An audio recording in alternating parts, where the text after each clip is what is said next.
That's yeah, that was a good conversation there. I always look forward to having you on the show, man, because it's Indeed. just Yeah. but again, I even talk to my students about our relationship and how, you have two black men here with two totally different experiences. You grew up in Canada, I grew up in Houston in the United States. But if we really sat down and started comparing notes, was it really that much difference? Oh, yeah. Definitely not. I You know what know. I I mean? know for a fact. And when you think about that experience of black people, that it really doesn't matter where you are. My wife and I were watching a Netflix show. I can't think of the name of it, but it talks about it was kind of dramatizing the black culture in the UK, and how the crooked police and the politicians were, purposely taking resources away from the black community and putting them in other communities in order to enhance these communities and kind of marginalizing these. And you had these group of friends who had an opportunity to go to private school, and all this. And I'm like, but they still brought that culture from where they came from into the mix.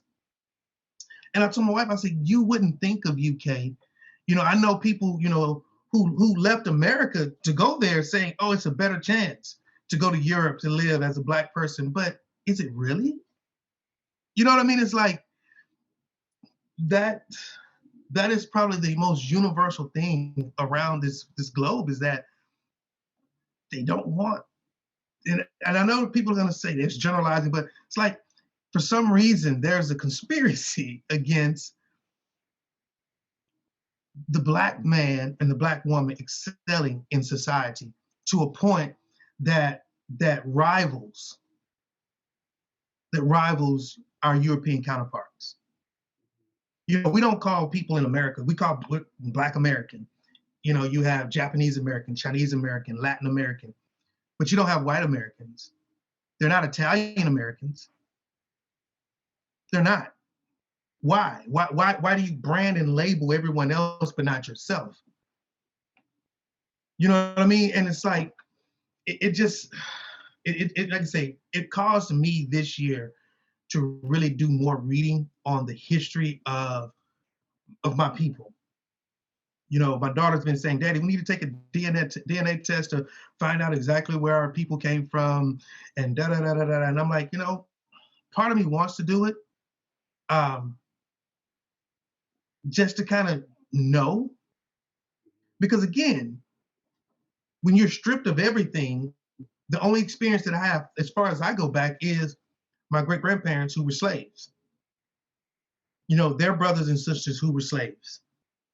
And hear their stories, and I know that our story started before there. Before there was a master, that there was a story there.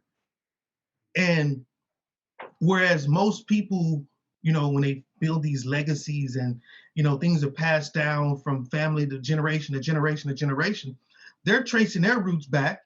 They're saying, oh, we're the fourth Irish parents to get off the boats, immigrants to get off the boat in Virginia, or we were the first this to get off. I don't know. I don't know what happened. I do know that my great grandfather and them, they bounced around between the East Coast and the South because of slavery and because of the laws. But beyond that, I don't know. And so it's just like, it makes you really kind of wonder, like, what is it that you're hiding that you don't want us to know all over the world? Not just here in the United States, all over the world.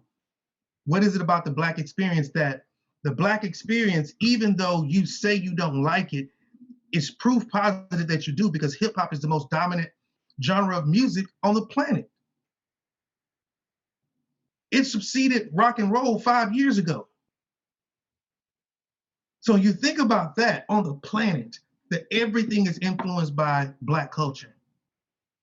Turn on a commercial, I guarantee you 1 in 4 commercials that you see on TV is going to have a hip hop influence. Watch a movie, you're going to see hip hop influence. And that's an art form that you can't say anything else. It did not come from anywhere else except for out of the Black community. And it was looked down upon for years. They called it jungle music. Take that jungle music back to Africa. Nobody wants to hear that. Well, apparently, you know, almost the whole planet wants to hear it and enjoy hearing it. But if you love to hear my music so much, then why don't you want to know me? You know, and Colin, when the whole George Floyd thing popped off, in my mind, I said, you know, I'm a patriot. I love America. I still get teary-eyed when I hear the Star Spangled Banner.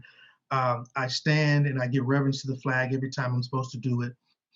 But I told him the hardest thing for me is to accept that for a country that I love so much, Stars and Stripes, the country that I love so much, doesn't feel the same way about me. And that's hard to digest. It's very hard to digest. I was willing to, I signed up and ready to go to war to die for this country because I felt like that was my duty. I will defend this country. That's my duty. But my country won't defend me, and it hurts. And I know that experience is not just unique here, it's everywhere that there are Black people on this planet. And there's a conversation that we got to have that has to be started for people to start to heal, you know, in order to really kind of make right a wrong that's been in the works for centuries. It's you. I don't know where I heard it. Maybe it was my wife. Like it's you can love where you're from and still put that place like on trial. Like you can still question that place. You can still wonder about that place. Like you can still do all those things and still love the place where you're from.